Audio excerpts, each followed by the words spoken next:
The mid-90s to early 2000s was the golden age of anime in Philippine television.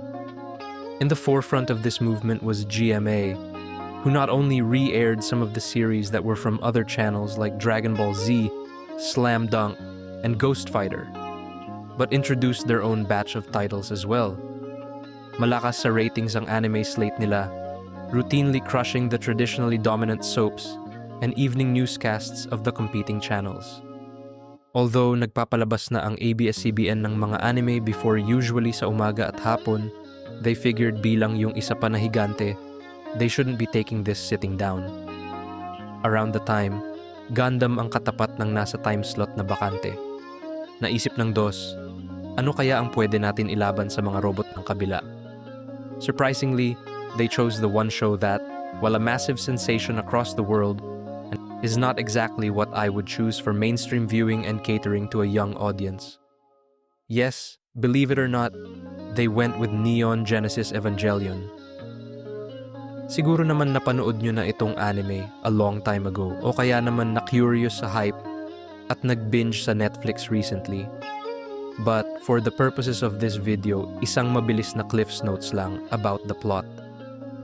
Ang bida dito ay si Shinji na ni-recruit ng organization called NERV to pilot a giant robot referred to as an Evangelion in order to fight creatures referred to as angels.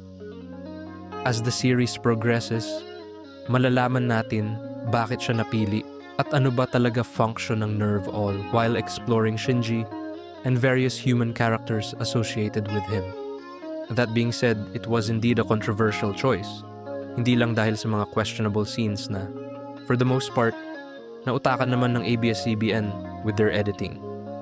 It also helps na tingin ng MTRCB sa anime in general ay pambata, as none of them took any action on objectionable scenes that air. But what really made Evangelion an odd pick to put up with the likes of Gundam is the overall theme. Masyadong malalim ang story para sa mga bata. Mabigat siya sa religious symbolism and existentialism that even those older would have a hard time grasping. Maraming adult situations and gory sequences. At higit sa lahat, yung siraulo na last few episodes. To the point na kahit nagka-hero channel na sila a few years later, ABS-CBN didn't bother to re-air it unlike most of their previous titles. Marami nga hindi makapaniwala that they actually showed it on local TV because there's no evidence of it ever being shown. And naging lost media na ang Tagalog dub for a long while before Undust Fixation released a few videos proving it in 2024. I'll take this opportunity na rin to debunk yung sensationalist fake news involving the local airing of this anime. Oo, hindi siya kinancel. ABS-CBN aired the entire 26 episodes and supposedly may rerun pa no nga immediately after it ended, before being replaced.